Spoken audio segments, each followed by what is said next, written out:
Introdução. Um dia meus alunos se reuniram comigo e me obrigaram a escrever este livro. Queriam que outras pessoas pudessem utilizar nosso trabalho para melhorar suas vidas. Era um projeto que eu queria realizar havia muito tempo, e se tornou minha prioridade.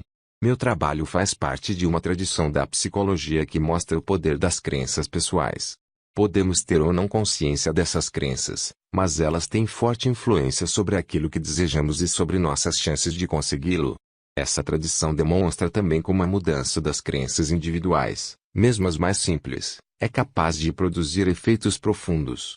Com este livro você aprenderá como uma simples crença a respeito de si mesmo, uma crença que descobrimos em nossas pesquisas, orienta grande parte de sua vida. De fato, permeia cada parte de sua vida.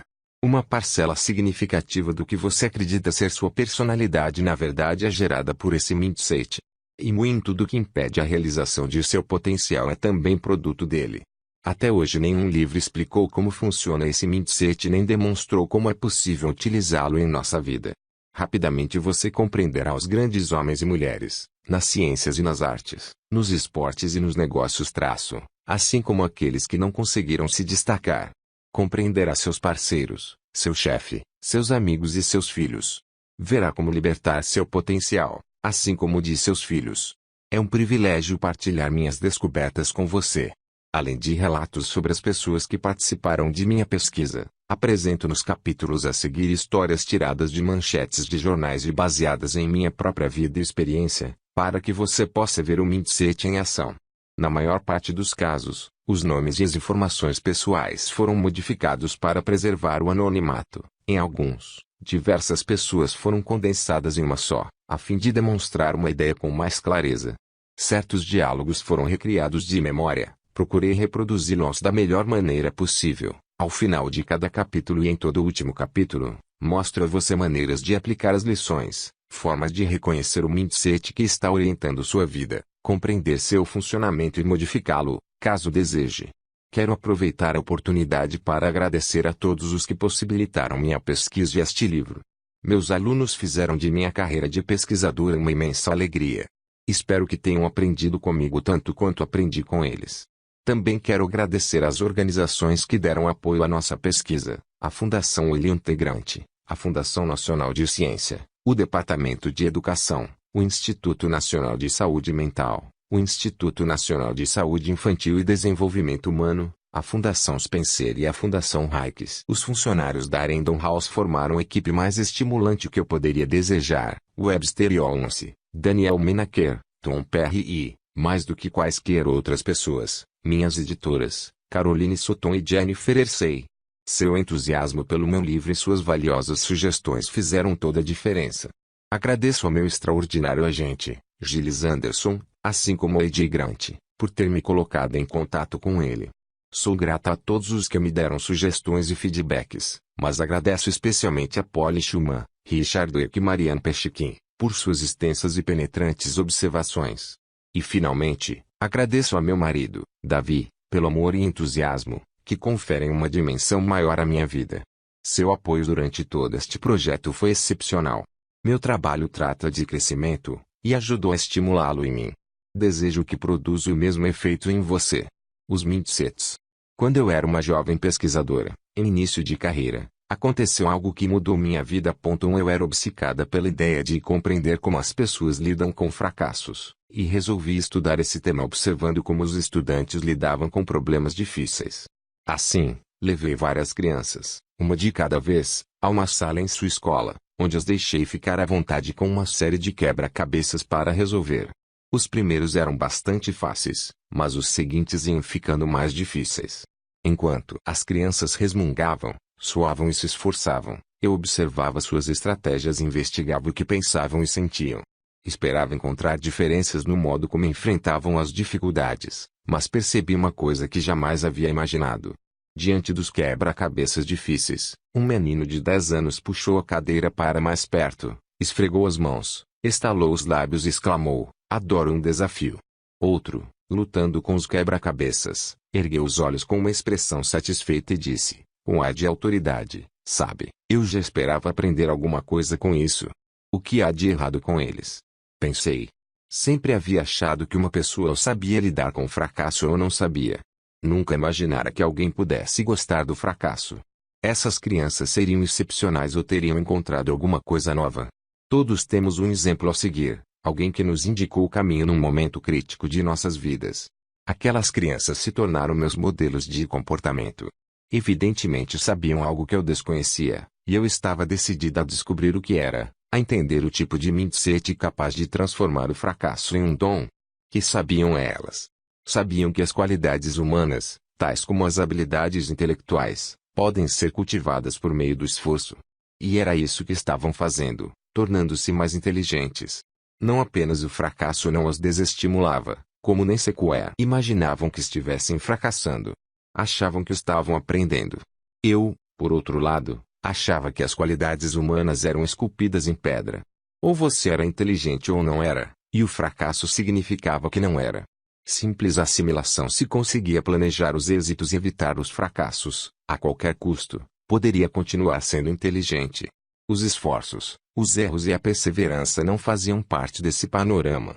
A questão de saber se as qualidades humanas podem ser cultivadas ou se são imutáveis é antiga. A novidade é o que essas crenças significam para você. Quais são as consequências de imaginar que nossa inteligência ou nossa personalidade são características que podemos desenvolver, em vez de constituírem algo fixo, um traço profundamente arraigado?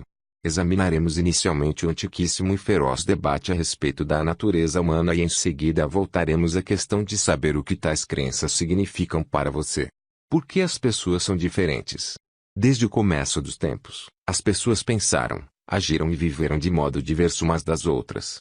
Obviamente alguém iria querer saber por que as pessoas eram diferentes, porque algumas são mais inteligentes ou mais éticas, e se havia alguma coisa que as tornava permanentemente distintas. Essa questão foi vista de duas maneiras pelos estudiosos. Alguns afirmavam que havia forte base física para as diferenças, que as tornava inevitáveis e inalteráveis. Ao longo do tempo, a essas alegadas diferenças físicas foram acrescidos as protuberâncias cranianas, frenologia, o tamanho e a forma do crânio, craniologia, e, hoje em dia, os genes. Dois outros apontaram para a grande diversidade de formação de cada pessoa, suas experiências, o treinamento ou formas de aprendizado. Talvez você se surpreenda ao saber que um dos grandes defensores dessa opinião foi Alfred Binet, inventor do teste de quociente de inteligência, que 3 seria o objetivo desse teste resumir a inteligência imutável das crianças. Na verdade, não. Binet, francês que trabalhou em Paris no início do século XX, pretendia identificar as crianças que não estivessem obtendo êxito no aprendizado nas escolas públicas parisienses, a fim de possibilitar a criação de novos programas educativos que permitissem a sua recuperação. Sem negar as diferenças individuais nos intelectos infantis, Binet acreditava que a educação e a prática seriam capazes de produzir mudanças fundamentais na inteligência. Eis um trecho de uma de suas principais obras, Ideias Modernas sobre as Crianças, no qual ele resume o trabalho que realizou com centenas de crianças que tinham dificuldades de aprendizado. Alguns filósofos modernos, afirmam que a inteligência de um indivíduo é uma quantidade fixa, uma quantidade que não pode ser aumentada. Devemos reagir e protestar contra esse pessimismo brutal. Com a prática, o treinamento e, acima de tudo, o método, somos capazes de aperfeiçoar nossa atenção, nossa memória e nossa capacidade de julgamento, tornando-nos literalmente mais inteligentes do que éramos antes. Quem terá razão? Hoje em dia, a maioria dos especialistas concorda que não há uma única resposta. Não se trata de natureza ou estímulo, genes ou meio ambiente. A partir da concepção, há um intercâmbio constante entre uma coisa e outra. Com efeito, como diz Gilbert Gottlieb, eminente neurocientista, não apenas os genes e o meio ambiente cooperam entre si à medida que nos desenvolvemos, como os genes necessitam da contribuição do meio ambiente, a fim de funcionar de maneira adequada. Ao mesmo tempo, os cientistas estão percebendo que as pessoas têm maior capacidade do que se havia imaginado para aprender e desenvolver o cérebro durante toda a vida. É claro que cada um possui uma dotação genética específica. As pessoas podem ter diferentes temperamentos e aptidões no início de suas vidas, mas evidentemente a experiência, o treinamento e o esforço pessoal conduzem-nas no restante do percurso. Robert Sternberg, o guru da inteligência na atualidade, escreveu que o principal modo de aquisição de conhecimento especializado não é alguma capacidade prévia e fixa, e sim a dedicação com objetivo. 6. Como reconheceu seu precursor Binet, nem sempre as pessoas que começam a vida como as mais inteligentes acabam sendo as mais inteligentes. O que tudo isso significa para você? Os dois tipos de mindset. Ouvir opiniões de sábios sobre assuntos científicos é uma coisa. Outra é compreender de que forma essas opiniões se aplicam a você.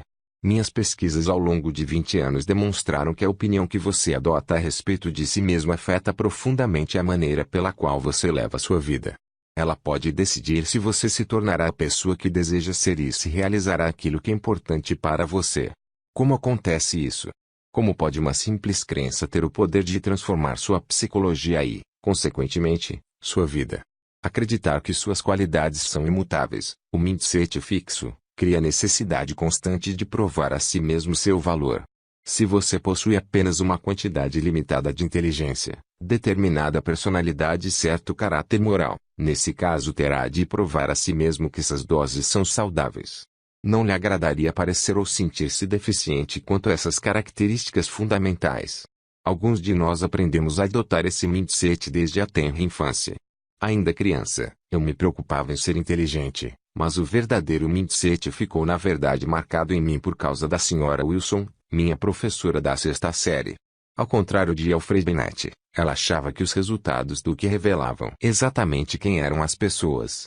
Nossas carteiras na sala eram arrumadas em ordem de que, e somente os alunos de que mais elevado eram encarregados de transportar a bandeira, cuidar dos apagadores ou levar um bilhete ao diretor. Além da ansiedade que diariamente provocava com sua atitude julgadora, criava também um mindset fixo no qual cada criança da classe tinha um objetivo primordial, parecer inteligente, não boba. Quem poderia se ocupar de aprender, ou achar isso divertido, quando a totalidade de nosso ser se sentia ameaçada cada vez que ela nos dava uma prova ou nos interrogava na aula? Já vi inúmeras pessoas que têm um único objetivo essencial de provar a si mesmas, na sala de aula, em suas carreiras e em seus relacionamentos. Cada situação exige uma confirmação de sua inteligência, personalidade ou caráter. Cada situação passa por uma avaliação: terei sucesso ou fracassarei? Farei papel de tolo ou me mostrarei inteligente? Serei aceito ou rejeitado? Vou me sentir vencedor ou derrotado? Mas não é fato que nossa sociedade valoriza a inteligência, a personalidade e o caráter. Não é normal querer desenvolver essas características. Sim, mas há outro mindset no qual essas características não são simplesmente como cartas de baralho que você recebe e com as quais tem de viver, sempre tentando convencer a si mesmo e os demais que tem um royal flush nas mãos, quando no íntimo teme ter somente um par de 10. Nesse outro mindset, as cartas recebidas constituem apenas o ponto de partida do desenvolvimento. Esse mindset de crescimento se baseia na crença de que você é capaz de cultivar suas qualidades básicas por meio de seus próprios esforços. Embora as pessoas possam diferir umas das outras de muitas maneiras, em seus talentos e aptidões iniciais, interesses ou temperamentos cada um de nós é capaz de se modificar e desenvolver por meio do esforço e da experiência. Será que as pessoas dotadas desse mindset acreditam que qualquer um pode se tornar qualquer coisa, que qualquer pessoa com a motivação ou a instrução adequada pode se transformar em um Einstein ou em um Beethoven? Não, mas acreditam que o verdadeiro potencial de uma pessoa é desconhecido, e impossível de ser conhecido, que não se pode prever o que alguém é capaz de realizar com anos de paixão, esforço e treinamento. Você sabia que Darwin e Tolstói foram considerados alunos medianos? Que Ben Hogan, um dos maiores jogadores de golfe de todos os tempos, era completamente descoordenado e desajeitado quando criança. Que a fotógrafa Cindy Sherman, que aparece praticamente em todas as listas dos artistas mais importantes do século XX, foi reprovada em seu primeiro curso de fotografia. Que Geraldine Page, uma de nossas maiores atrizes, foi aconselhada a abandonar a profissão por falta de talento. Você pode agora perceber como a crença de que é possível desenvolver as qualidades desejadas cria uma paixão pelo aprendizado. Por que perder tempo provando constantemente a si mesmo suas grandes qualidades se você pode se aperfeiçoar? Por que ocultar as deficiências em vez de vencê-las? Por que procurar amigos ou parceiros que nada mais farão do que dar sustentação à sua autoestima, em vez de outros que o estimularão efetivamente a crescer? E por que buscar o que já é sabido e provado, em vez de experiências que o farão se desenvolver. A paixão pela busca de seu desenvolvimento e por prosseguir nesse caminho, mesmo, e especialmente, quando as coisas não vão bem, é o marco distintivo do mindset de crescimento. Esse é o mindset que permite às pessoas prosperarem em alguns dos momentos mais desafiadores de suas vidas. Uma visão a partir de cada mindset. Para ter uma melhor visão do funcionamento dos dois mindsets, imagine, da forma mais vívida possível, que você é um jovem num dia realmente ruim. Certo dia, você está numa aula muito importante para você, e da qual gosta muito. O professor entrega aos alunos as provas de meio de semestre corrigidas. Sua nota foi 5. Você fica muito decepcionado. Naquela tarde, ao voltar para casa, descobre que seu carro foi multado por estacionamento em local proibido. Completamente frustrado, você telefona para seu melhor amigo para compartilhar tudo o que lhe aconteceu, mas ele não lhe dá muita atenção. O que você pensaria? O que sentiria? O que faria? As pessoas que adotam um mindset fixo me responderam assim: eu me sentiria rejeitado, sou um fracasso total, sou um idiota, sou um perdedor, me sentiria inútil e tolo, todos os outros são melhores do que eu, sou um lixo. Em outras palavras, entenderiam o que aconteceu como uma medida direta de sua competência e de seu valor. Eis o que pensariam sobre suas vidas: minha vida é lamentável, não tenho vida, alguém lá em cima não gosta de mim, todos estão contra mim. Alguém quer acabar comigo, ninguém gosta de mim, todos me odeiam, a vida é injusta e todos os esforços são inúteis, a vida é um horror. Sou um idiota. Nada de bom me acontece, sou a pessoa mais sem sorte do mundo. Perdão, mas houve morte e destruição ou simplesmente uma nota baixa, uma multa e um telefonema desagradável. Serão essas apenas pessoas com baixa autoestima? Ou serão pessimistas de carteirinha? Não. Quando não estão lidando com o fracasso, sentem-se tão valiosas e otimistas, inteligentes e atraentes, quanto as que adotam um mindset de crescimento. Então, de que maneira lidam com o fracasso?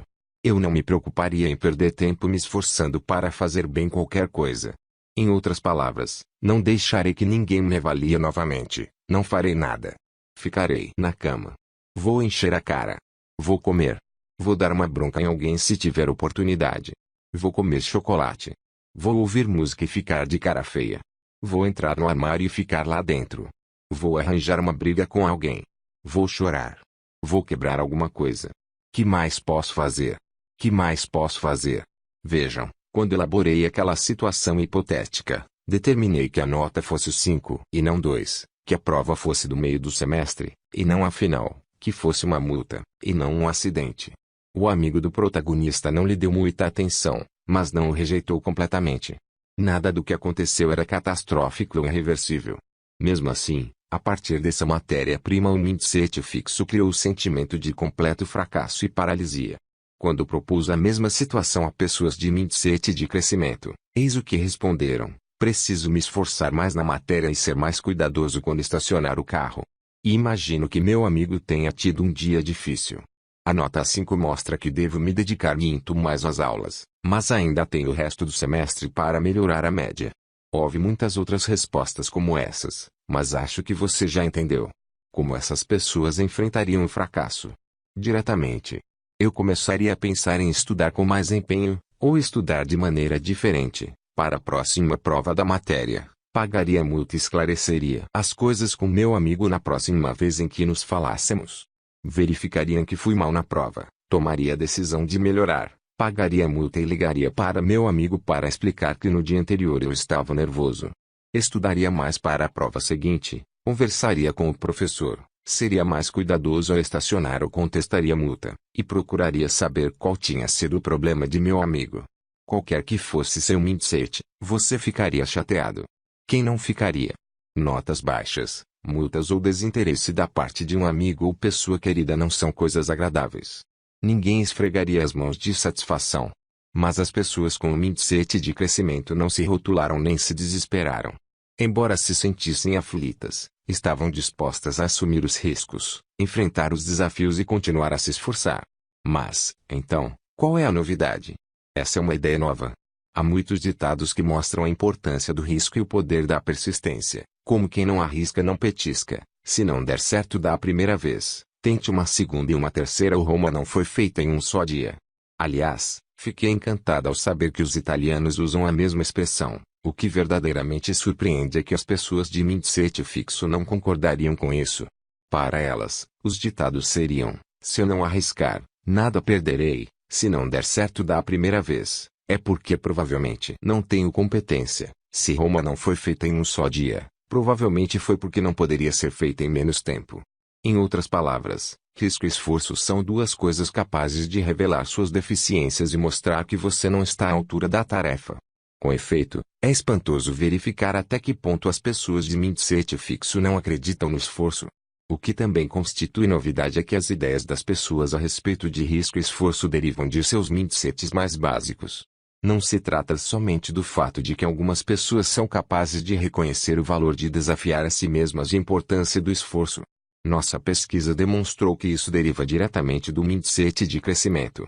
Quando ensinamos a alguém esse mindset, cujo ponto focal é o desenvolvimento, as ideias sobre desafio e esforço vêm em seguida. Da mesma forma, não se trata somente de que para algumas pessoas o desafio e o esforço podem não ser agradáveis. Quando, temporariamente, colocamos alguém num mindset fixo, que se concentra nas características permanentes, essa pessoa rapidamente passa a temer o desafio e a desvalorizar o esforço.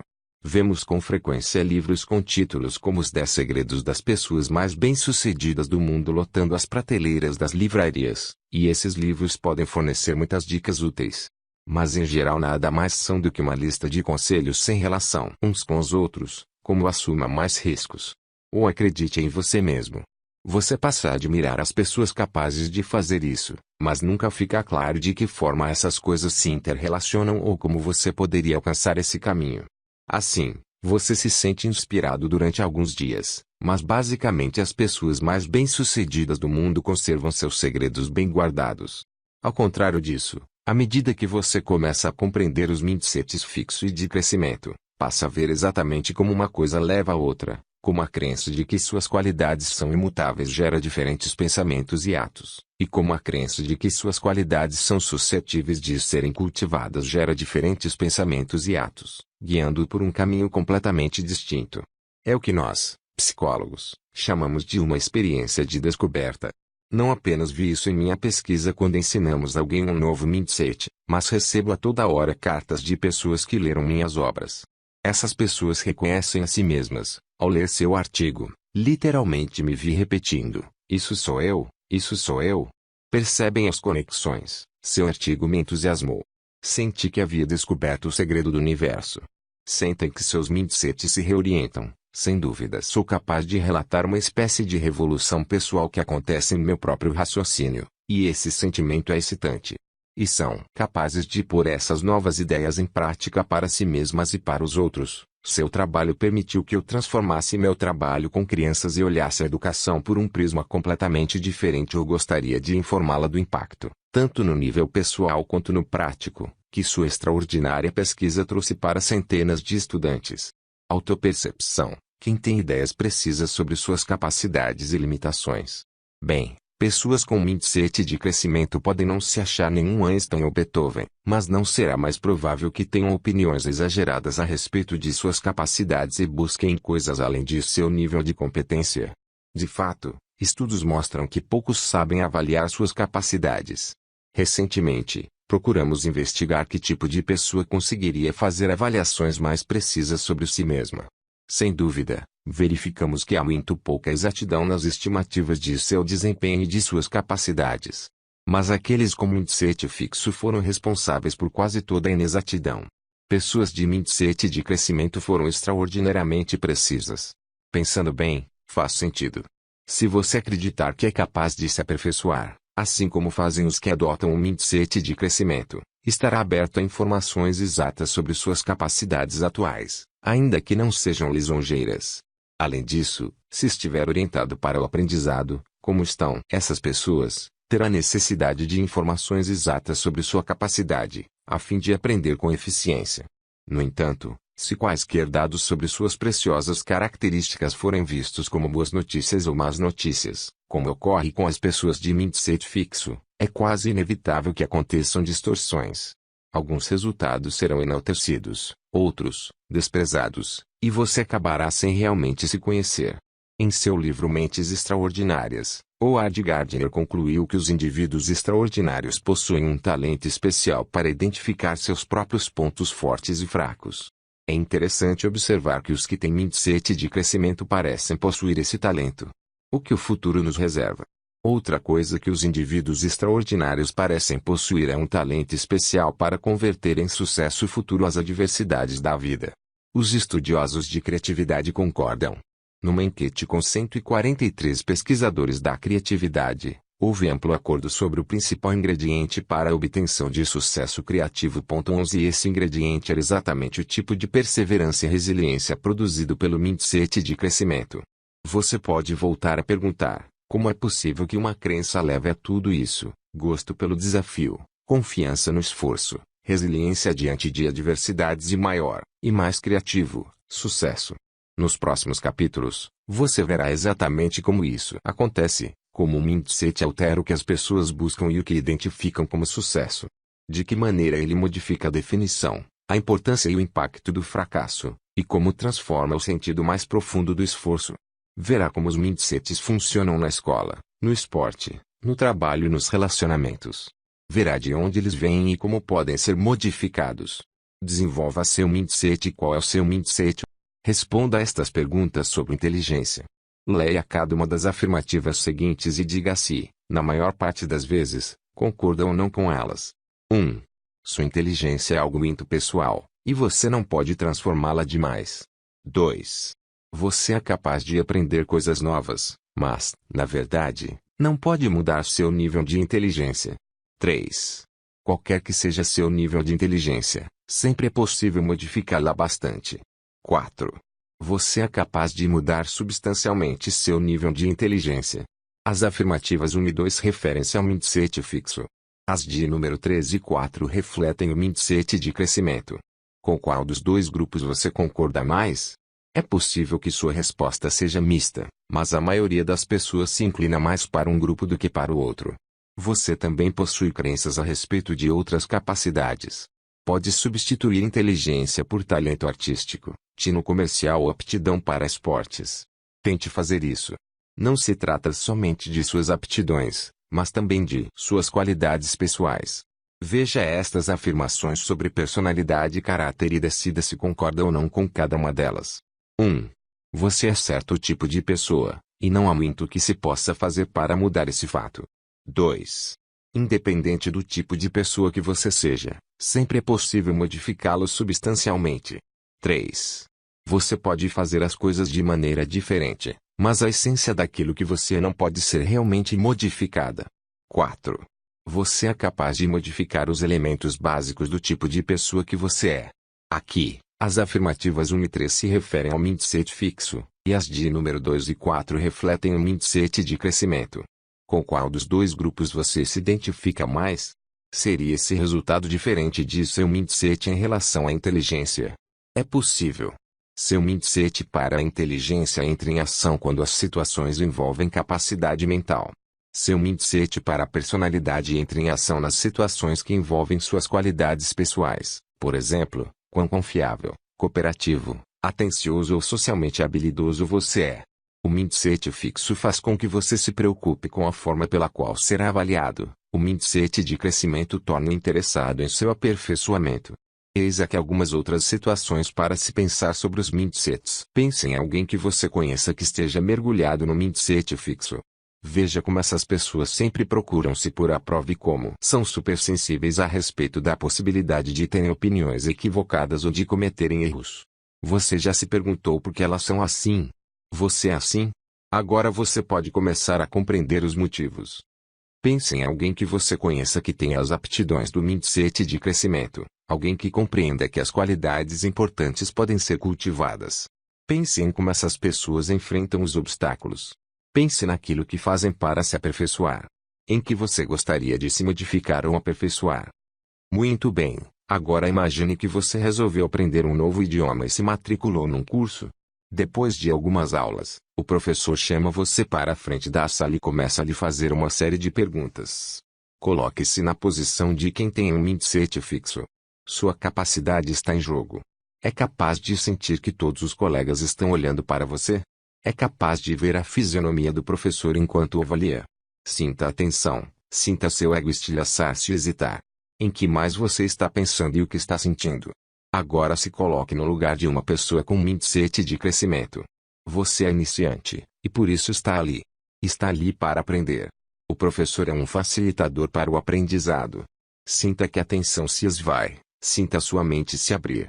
A mensagem é a seguinte: você é capaz de mudar seu mindset. Por dentro dos mindsets. Quando eu era jovem, queria ter um companheiro que fosse como um príncipe, um homem lindo e bem-sucedido. Um homem importante. Queria ter uma carreira glamourosa, mas nada que fosse difícil nem arriscado demais. E queria que isso representasse uma confirmação daquilo que eu era. Passaram-se muitos anos até que eu me sentisse satisfeita. Consegui um excelente marido, mas ele ainda estava em formação. Tem uma ótima carreira, mas, sem dúvida, é um desafio permanente. Nada foi fácil. Então, por que me sinto satisfeita? Porque mudei meu mindset. Mudei-o por causa de meu trabalho. Um dia, eu e Mary Bandura, uma aluna de doutorado, tentávamos compreender por que alguns estudantes se preocupavam tanto em demonstrar suas capacidades, enquanto outros simplesmente se deixavam levar e tratavam de aprender. De repente, percebemos que havia dois tipos de capacidade, e não apenas uma capacidade fixa, que precisa ser provada, e outra mutável, capaz de desenvolver-se por meio do aprendizado. Assim descobrimos os mindsets. Imediatamente percebi qual era o tipo que eu possuía. Compreendi o motivo de minha grande preocupação com erros e fracassos. E pela primeira vez me dei conta de que podia escolher. Quando adotamos o mindset, ingressamos num novo mundo. Num dos mundos, o das características fixas o sucesso consiste em provar que você é inteligente ou talentoso. Afirmar-se. No outro mundo, o das qualidades mutáveis a questão é abrir-se para aprender algo novo. Desenvolver-se. Num dos mundos, o fracasso está em encontrar uma adversidade. Tirar uma nota baixa. Perder um torneio. Ser despedido do trabalho. Ser rejeitado. Isso quer dizer que você não é inteligente nem talentoso. No outro mundo, o fracasso significa não crescer. Não atingir as coisas a que você dá valor. O que quer dizer que você não está realizando suas potencialidades. Num mundo, o esforço é algo ruim. Assim como o fracasso, ele indica que você não é inteligente nem talentoso. Se fosse, não precisaria fazer esforço. No outro mundo, o esforço é o que torna você inteligente ou talentoso. Você tem escolha. Os mindsets nada mais são do que crenças. São crenças poderosas, mas são apenas algo que está em sua mente, e você pode mudar sua mente. Enquanto lê, pense aonde gostaria de ir e que mindset pode levá-lo até lá. Sucesso tem a ver com aprendizado ou serve para provar que você é inteligente. Benjamin Barber, eminente teórico político, disse certa vez: não divida o mundo entre os fracos e os fortes, ou entre sucessos e fracassos. Divida o mundo entre os que aprendem e os que não aprendem. O que tornaria uma pessoa alguém que não aprende? Todos nascem com um intenso ímpeto de aprender. Os bebês conquistam diariamente novas aptidões. Não são habilidades simples, mas as tarefas mais difíceis da vida, como aprender a caminhar e a falar. Eles nunca acham muito difícil em que não vale a pena o esforço. Os bebês não se preocupam em errar ou se humilhar. Caminham, caem, levantam-se. Simplesmente seguem adiante. O que poderia dar fim a esse exuberante aprendizado? O mindset fixo. Logo que as crianças aprendem a se avaliar, algumas passam a ter medo de desafios. Passam a temer não serem inteligentes. Estudei milhares de indivíduos, a partir da idade pré-escolar, e é espantoso ver como muitos rejeitam as oportunidades de aprender. Oferecemos uma escolha a crianças de 4 anos. 2 Poderiam refazer um quebra-cabeça fácil ou tentar outro, mais difícil. Mesmo nessa tenra idade, as crianças que adotavam um mindset fixo, as que acreditavam que os traços são imutáveis, preferiam a alternativa mais segura. As crianças que já nascem inteligentes não cometem erros, elas nos disseram. As crianças que adotavam um mindset de crescimento, as que acreditavam ser possível ficar mais inteligente, acharam estranha essa escolha. Por que está me pedindo isso? Porque alguém vai querer continuar fazendo o mesmo quebra-cabeça. Escolhiam sempre um novo e mais difícil. Estou louca para descobrir a solução, exclamou uma menininha. Assim, as crianças de mindset fixo querem ter certeza de que terão êxito. Pessoas inteligentes sempre devem ter êxito. Já para as crianças de mindset de crescimento, o sucesso significa desenvolver-se. Significa ficarem mais inteligentes. Uma menina da 7ª série resumiu a questão. Acho que a inteligência é uma coisa que exige esforço para se conseguir. ... Não é simplesmente um dom. ... A maioria das crianças não se oferece para responder a uma pergunta se não tiver certeza da resposta. Mas eu geralmente levanto minha mão para responder, porque, se estiver errada, meu erro será corrigido. Ou então levanto a mão e pergunto, como posso resolver esse problema? Ou não entendi bem. Você pode me ajudar? Fazendo isso, estou aumentando minha inteligência. Além dos quebra-cabeças, uma coisa é desistir de resolver um quebra-cabeça. Outra é recusar uma oportunidade importante para seu futuro. 4 Para ver se isso aconteceria, aproveitamos uma situação pouco comum. Na Universidade de Hong Kong, todo o ensino é em inglês. As aulas são dadas em inglês, os livros didáticos são em inglês e as provas são feitas em inglês. Mas alguns dos alunos que entram para a universidade não têm fluência nesse idioma, e por isso é importante que resolvam logo esse problema. Quando os estudantes vieram matricular-se no primeiro ano, sabíamos quais deles não tinham fluência em inglês. Então lhes fizemos uma pergunta-chave: se a universidade oferecesse um curso para os que precisassem melhorar o inglês, eles se inscreveriam. Também verificamos o mindset de cada um. Para isso, perguntamos até que ponto concordariam com uma afirmação do tipo: você tem certo nível de inteligência, e não pode fazer muito para modificá-lo. As pessoas que concordam com essa afirmação são as que têm mindset fixo.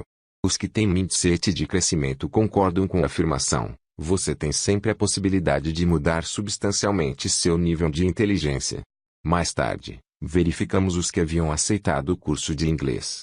Aqueles que adotavam o mindset de crescimento aceitaram a proposta com entusiasmo. Mas os de mindset fixo não demonstraram grande interesse. Por acreditar que o sucesso tem a ver com a obtenção de conhecimento, os alunos de mindset de crescimento aproveitaram a oportunidade. Mas os de mindset fixo não desejavam revelar suas deficiências. Em vez disso, para se sentirem inteligentes a curto prazo, estavam dispostos a arriscar sua carreira universitária. É dessa forma que o mindset fixo transforma as pessoas em pessoas que não aprendem. Ondas cerebrais reveladoras. E até mesmo possível verificar a diferença nas ondas cerebrais. Levamos pessoas de ambos os mindsets a nosso laboratório de ondas cerebrais na Universidade Columbia. Enquanto respondiam a perguntas difíceis e recebiam um feedback, esperávamos curiosos o momento em que suas ondas cerebrais indicariam se estavam interessadas e atentas. As pessoas de mindset fixo somente se interessavam quando a reação se referia à sua capacidade. As ondas cerebrais delas mostravam que só prestavam bastante atenção quando lhes dizíamos se suas respostas haviam sido corretas ou incorretas. Mas quando lhes apresentávamos informações que poderiam ajudá-las a aprender, não havia indício de interesse. Mesmo quando erravam, não se interessavam em saber qual era a resposta correta. Somente as pessoas de mindset de crescimento prestaram atenção rigorosa em informações que podiam aumentar seu conhecimento. Somente para elas o aprendizado era a prioridade. Qual é a sua prioridade? Se você tivesse de escolher, qual seria sua preferência? Alto nível de sucesso e de reconhecimento ou muitos desafios? Essas escolhas não precisam ser feitas apenas em relação a tarefas intelectuais. As pessoas também têm de decidir que tipo de relacionamento desejam, os que gratificam seus egos ou os que as desafiam a se desenvolver. Quem é o seu companheiro ideal? Fizemos essa pergunta a jovens adultos, e eis o que nos responderam. As pessoas com mindset fixo disseram que o companheiro ideal deveria colocá-las em um pedestal, fazê-las sentirem-se perfeitas, adorá-las. Em outras palavras, o parceiro ideal homologaria suas qualidades imutáveis. Meu marido diz que antigamente se sentia assim, querendo ser o Deus da religião de alguém, sua parceira. Felizmente, abandonou essa ideia antes de me conhecer. As pessoas de mindset de crescimento desejavam uma pessoa diferente. Responderam que o companheiro ideal teria que perceber seus erros e as ajudar a se aperfeiçoarem. Desafiá-las a se tornarem pessoas melhores. Estimulá-las a aprender coisas novas. Com certeza não queriam alguém que ficasse de picuinhas ou que abalasse sua autoestima, e sim pessoas que promovessem seu desenvolvimento. Não se consideravam seres completamente evoluídos, sem defeitos, que nada mais tinham a aprender. Você já deve estar pensando, muito bem, Mas o que acontece quando duas pessoas de mindsets diferentes se juntam? Uma mulher de mindset de crescimento fala de seu casamento com um homem de mindset fixo. Mal saí da igreja quando comecei a perceber que tinha cometido um grande erro. Cada vez que eu dizia alguma coisa como por que não procuramos sair um pouco mais? Ou gostaria que você me consultasse antes de tomar decisões, ele ficava arrasado.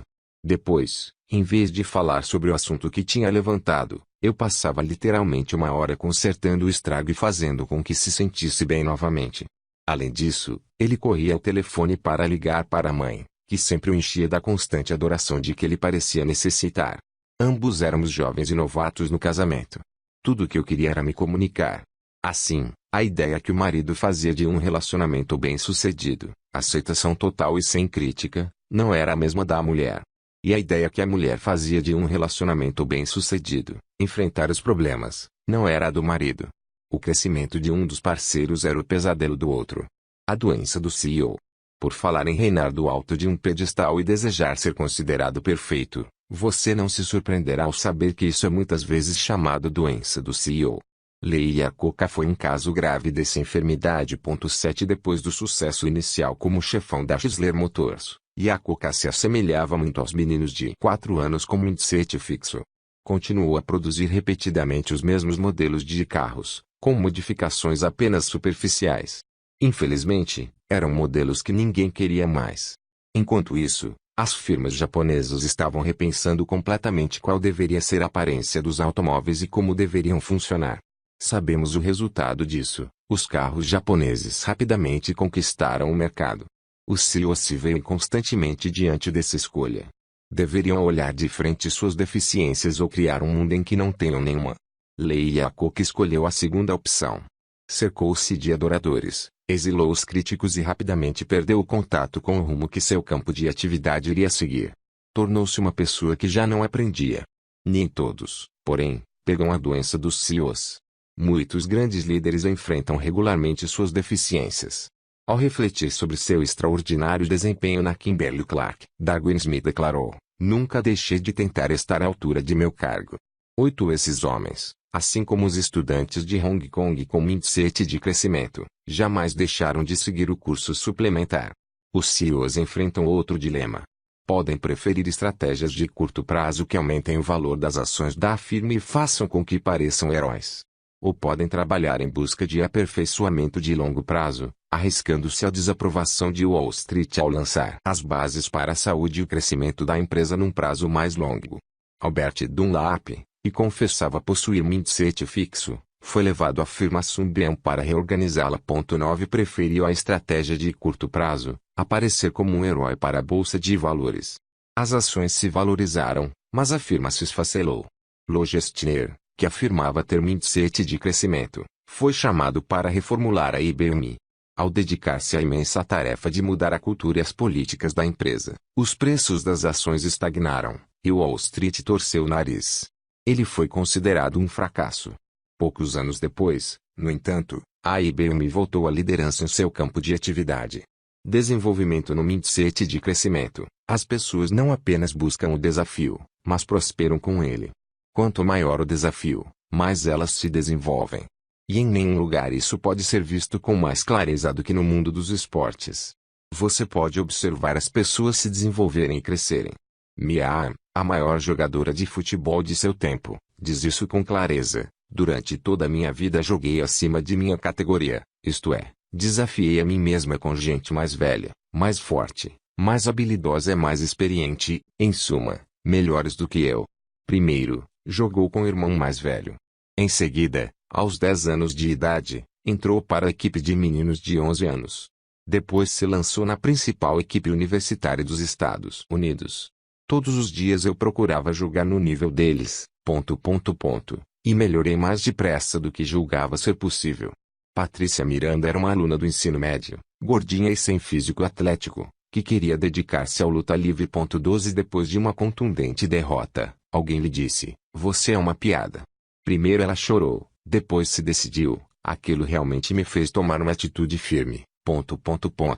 Eu precisava ir adiante e tinha de saber se a dedicação, o esforço e a concentração no treinamento poderiam de alguma forma fazer com que me afirmasse como lutadora. Como conseguiu chegar a essa decisão? Miranda havia levado uma vida sem desafios.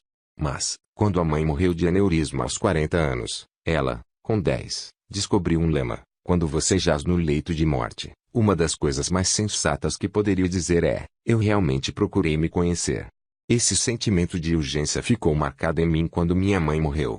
Se você passar pela vida fazendo somente o que é fácil, deve se envergonhar.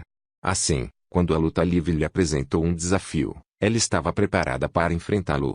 Seu esforço foi recompensado. Aos 24 anos, foi Miranda quem riu por último. Ganhou a vaga em sua categoria de peso na equipe olímpica dos Estados Unidos e voltou de Atenas com uma medalha de bronze. E o que aconteceu em seguida? Entrou para a Faculdade de Direito da Universidade Yale. As pessoas lhe diziam para ficar onde já era campeã, mas Miranda achou mais estimulante começar novamente de baixo e ver que conquistas poderiam se seguir dessa vez. Desenvolver-se além do possível. Às vezes as pessoas de mindset de crescimento se esforçam tanto que realizam o impossível. Em 1995, o ator Christopher Lee caiu de um cavalo. 13 e quebrou o pescoço. A medula espinhal se separou do cérebro e ele ficou completamente paralisado do pescoço para baixo. A ciência médica disse: sinto muito. Adapte-se a isso. Rive, entretanto, iniciou um extenuante programa de exercícios que exigia a movimentação de todas as partes de seu corpo paralítico por meio de estímulos elétricos. Por que não poderia aprender a se mover novamente? Por que seu cérebro não poderia voltar a transmitir ordens a que o corpo obedeceria? Os médicos advertiram-no de que não havia jeito e que o resultado seria decepção. Já tinham visto outras pessoas na mesma situação, e não era bom sinal para sua adaptação. Mas, na verdade, o que mais ele poderia fazer com o tempo que tinha diante de si? Haveria um projeto melhor? 5 anos depois, Rive começou a recuperar os movimentos. Primeiro aconteceu com as mãos, depois os braços, em seguida as pernas e finalmente o tórax. Estava muito longe da cura, mas os exames cranianos mostraram que seu cérebro novamente mandava sinais para o corpo e que o corpo reagia. Ele não apenas ampliou sua capacidade, mas mudou completamente a maneira pela qual a ciência viu o sistema nervoso e seu potencial de recuperação. Ao fazer isso, abriu um novo panorama para a pesquisa e uma nova via de esperança para as pessoas portadoras de lesões na medula espinhal. Prosperar no que é seguro. É evidente que pessoas de mindset de crescimento prosperam ao ir além de seus limites. E como prosperam as pessoas de mindset fixo? Quando as coisas estão seguramente ao seu alcance. Se as coisas forem muito desafiadoras, se não se sentirem inteligentes nem talentosas elas perdem interesse. Observei isso acontecer ao acompanhar alunos do curso básico de medicina durante o primeiro semestre de química. Para muitos deles, aquele era o destino de suas vidas, tornarem-se médicos. E é justamente o curso de química que define quem atingirá seu objetivo. É um curso bastante puxado. A nota média em cada prova é 5, para estudantes que raramente tiravam menos que 9. A maior parte começou com grande interesse pela química. Mas, ao longo do semestre, algo aconteceu. Os alunos de mindset fixo permaneceram interessados somente enquanto se davam bem. O interesse e o prazer dos que acharam o curso difícil reduziram-se muito. Não eram capazes de satisfazer-se com um curso que não servia como confirmação de sua inteligência. Quanto mais difícil fica, relatou um aluno, mais eu preciso me obrigar a abrir o livro e estudar para as provas. Antes, a química me estimulava, mas agora, quando penso nessa matéria, tenho uma sensação desagradável no estômago.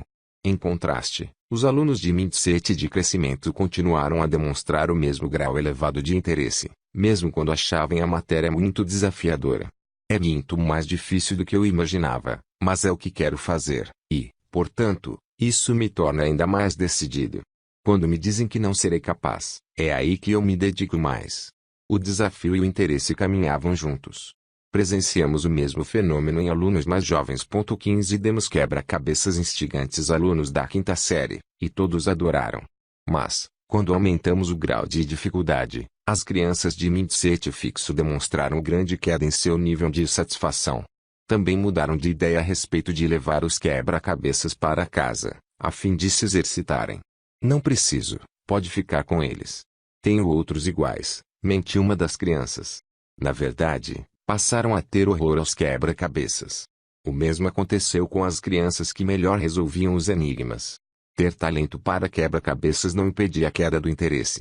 As crianças de mindset de crescimento, por outro lado, não conseguiam abandonar os problemas difíceis.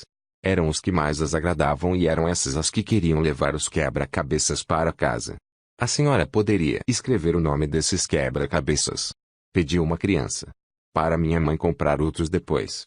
Não faz muito tempo me interessei em ler a respeito da russa Marina Semyonova, grande bailarina e professora de dança que descobriu uma maneira nova de selecionar seus alunos. Era um teste inteligente para revelar o mindset. Conforme conta um de seus ex-discípulos, primeiro, os estudantes têm de passar por um estágio probatório durante o qual ela observa as reações aos elogios e às críticas. Os mais receptivos às críticas são considerados promissores.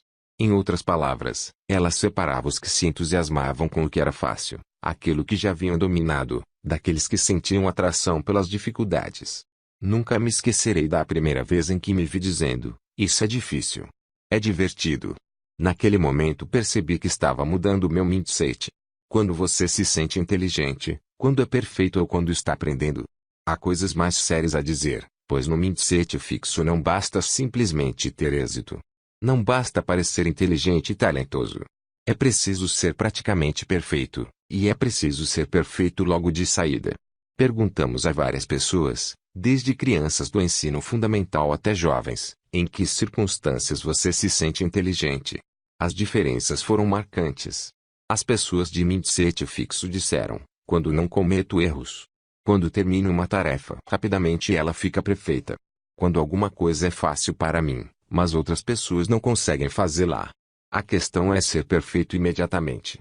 Mas as de mindset de crescimento disseram: quando é realmente difícil, e me esforço e realizo algo que não conseguia fazer antes. Ou, quando me dedico a alguma coisa por bastante tempo e começo a entendê-la. Para eles, não se trata de perfeição imediata. Trata-se de adquirir um conhecimento ao longo de certo tempo, enfrentar um desafio e progredir. Se você possui aptidões, para que precisa aprender? Na verdade, indivíduos de mindset fixo acreditam que a aptidão se revelará por si só, antes que ocorra qualquer aprendizado. Afinal, se você tiver aptidão, ela existe em você. Se não a tiver, ela não existe. Vejo isso o tempo todo. Meu departamento na Colômbia recebia 6 novos estudantes de graduação a cada ano, entre os candidatos que vinham de todas as partes do mundo. Todos apresentavam notas extraordinárias nas provas e traziam recomendações entusiásticas de eminentes eruditos. Além disso, eram cobiçados pelas principais escolas de graduação. Bastava um dia para que alguns se sentissem completos impostores. Ontem eram gênios, hoje são fracassados. Eis o que ocorre. Eles olham os professores e sua longa lista de publicações. Oh, meu Deus, não consigo fazer isso. Olham os alunos mais adiantados que escrevem artigos para publicação e fazem solicitações de bolsas. Oh, meu Deus, não consigo fazer isso. Sabem fazer provas e ganhar notas altas, mas não sabem fazer aquilo, ainda. Esquecem-se do ainda. Não será para isso que serve a escola, para ensinar? Eles estão ali para aprender como fazer aquilo, e não porque já sabem tudo. Eu me pergunto se não teria sido isso que aconteceu a Jeanette Cook e Stephen Glass. Ambos eram jovens repórteres que dispararam ao topo, com artigos falsos. Jeanette Cook ganhou o prêmio Pulitzer por seus artigos no Washington Post sobre um menino de 8 anos viciado em drogas. O menino não existia, e o prêmio foi mais tarde revogado. Stephen Glass foi o menino prodígio de The New Republic que parecia dispor de fontes e reportagens com as quais os jornalistas costumam sonhar. As fontes não existiam e as histórias não eram verdadeiras. Teriam ambos necessitado se mostrar imediatamente perfeitos. Teriam achado que reconhecer a ignorância os desacreditaria diante dos colegas. Teriam pensado que deveriam sentir-se já como repórteres calejados antes que se dessem ao trabalho de aprender como fazer. Éramos estrelas, estrelas precoces, escreveu Stephen Glass, e era isso o que importava. O público considerou-os desonestos, e o que cometeram foi desonestidade. Mas eu os vejo como jovens talentosos, jovens desesperados, que sucumbiram à pressão do mindset fixo. Na década de 1960, havia um ditado que dizia: vir a ser é melhor do que ser. O mindset fixo não permite às pessoas o luxo de vir a ser. Precisam ser logo. Uma nota na prova eterna examinemos mais de perto porque, no mindset fixo, É tão importante ser imediatamente perfeito. É porque uma prova, uma só avaliação, pode representar uma medida para todo sempre. Há 20 anos, aos 5 anos de idade, Loretta veio com a família para os Estados Unidos. Poucos dias depois, a mãe a levou à sua nova escola, onde prontamente a submeteram a um teste. Quase imediatamente, a menina se viu em sua classe no jardim de infância, mas não na das águias, a classe da elite do jardim. O tempo passou, no entanto, e Loretta foi transferida para as águias, permanecendo com o mesmo grupo de alunos até o final do ensino médio e colecionando um monte de prêmios escolares ao longo do curso. No entanto, nunca se sentiu parte do grupo. Convencera-se de que aquele primeiro teste havia diagnosticado sua capacidade imutável e determinara que ela não era uma verdadeira águia. O fato de ter somente 5 anos de idade e de ter acabado de passar por uma mudança radical para outro país não importava. Nem o fato de que talvez durante algum tempo não houvesse espaço para novos alunos na classe das águias. Ou talvez a escola tivesse achado que para ela seria uma transição mais fácil se começasse numa classe menos exigente. Havia muitas formas de compreender o que acontecera e o que aquilo significava. Infelizmente, ela escolheu a interpretação equivocada. Porque, no mundo do mindset fixo, não há maneira de se tornar águia. Se fosse verdadeiramente uma das águias, teria passado no teste, sendo reconhecida imediatamente como digna de ir para aquela classe. O caso de Loretta é raro ou esse tipo de raciocínio é mais comum do que imaginamos. Para descobrir isso, mostramos alunos da quinta série uma caixa de papelão fechada e dissemos que dentro havia um teste. 19 Esse teste, prosseguimos, era destinado a medir uma importante aptidão escolar. Não demos outras informações. Em seguida, fizemos perguntas sobre o teste. Primeiro, queríamos ter certeza de que nossas informações tinham sido aceitas, e para isso perguntamos: até que ponto vocês acham que esse teste mede uma aptidão escolar importante? Todas as crianças haviam acreditado em nossa palavra. Em seguida, perguntamos: vocês acham que esse teste mede a inteligência de vocês? E depois, acham que esse teste mede a inteligência futura de vocês, quando crescerem? Os alunos de mindset de crescimento haviam aceitado nossa palavra de que o teste media uma aptidão importante, mas não acharam que medisse a inteligência deles. E certamente não acharam que o teste lhes pudesse informar qual seria sua inteligência quando crescessem. Na verdade, um deles replicou que nada. Nenhum teste seria capaz de medir isso. Mas os alunos de mindset fixo não apenas acreditaram que o teste seria capaz de aferir uma aptidão importante. Acreditaram também, com a mesma convicção, que poderia medir sua inteligência, a inteligência que teriam quando crescessem. Eles conferiram a um teste a capacidade de medir sua inteligência mais básica, naquele momento e para sempre. Deram ao teste o poder de definir quem eram e quem seriam. É por isso que cada êxito é tão importante. Mais um olhar sobre potencial, isso nos leva novamente à ideia de potencial, e a questão de saber se os testes ou os especialistas podem nos dizer qual é o nosso potencial, de que somos capazes e qual será nosso futuro. O mindset fixo responde de forma afirmativa. É possível simplesmente medir agora a capacidade imutável e projetá-la para o futuro. Basta aplicar o teste ou perguntar aos especialistas. Não é preciso ter bola de cristalografia. É tão comum a crença de que o potencial pode ser conhecido no presente que Joseph P. Kennedy sentiu-se confiante em dizer a Morton Downey que ele seria um fracasso. 20 O que havia feito Downey, mais tarde escritor e personalidade famosa da TV? Ora, tinha usado meias vermelhas e sapatos marrons no Stork Club. Morton, dissera-lhe Kennedy, nunca vi ninguém, entre as pessoas que encontrei em minha vida, que tivesse alcançado sucesso usando meias vermelhas e sapatos marrons. 21 Meu jovem, permita-me dizer-lhe uma coisa, você se destaca, mas não de uma forma que vá fazer você ser admirado pelos demais. Muitas das pessoas mais realizadas de nossa época foram consideradas sem futuro por entendidos. Jackson Pollock, Marcel Proust, Elvis Presley, Ray Charles, Lucille Ball e Charles Darwin, todos eram tidos como possuidores de pouco potencial em seus campos de atividade. E, em alguns desses casos, pode bem ser verdade que, no início, não tenham se destacado. Mas o potencial não será a capacidade que a pessoa tem de desenvolver eficientemente sua aptidão por meio do esforço ao longo do tempo. E é justamente isso que importa. Como podemos saber até onde o esforço e o tempo levarão alguém? Talvez os especialistas tivessem razão em relação a Jackson, Marcel, Elvis, Ray, Lucille e Charles, em termos de suas aptidões naquele momento. Talvez ainda não fossem as pessoas nas quais se transformariam. Certa vez, fui ver em Londres uma exposição das obras da fase inicial de Paul Cézanne. No caminho, fiquei pensando em quem seria Cézanne e como seriam seus quadros antes de ele se tornar o pintor que hoje conhecemos.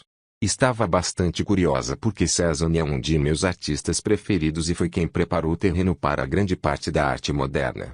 Eis o que descobri: alguns dos quadros eram muito ruins. Eram cenas super trabalhadas, algumas violentas, com figuras pintadas de forma amadorística.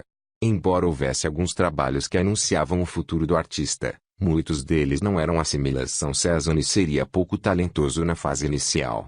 Ou simplesmente fora preciso tempo para que Cézanne se convertesse em Cézanne. As pessoas com mindset de crescimento sabem que é preciso tempo para que o potencial floresça. Recentemente, recebi uma carta raivosa de um professor que tinha participado de uma de nossas pesquisas. Nela, era apresentada uma aluna fictícia, Jennifer, que havia tirado 6,5 em uma prova de matemática. Em seguida, pedia-se aos professores que nos dissessem de que maneira tratariam. Os professores de mindset fixo responderam com grande satisfação a nossas perguntas. Achavam que, por conhecer a nota obtida por Jennifer, podiam avaliar quem ela era e de que seria capaz. Fizeram numerosas recomendações. O professor Riordan, ao contrário, ficou furioso. Eis o que ele escreveu: a quem interessar possa, tendo respondido a parte de sua recente pesquisa dedicada ao educador, devo solicitar que minhas respostas sejam excluídas do estudo. Sinto que o próprio estudo é cientificamente falho.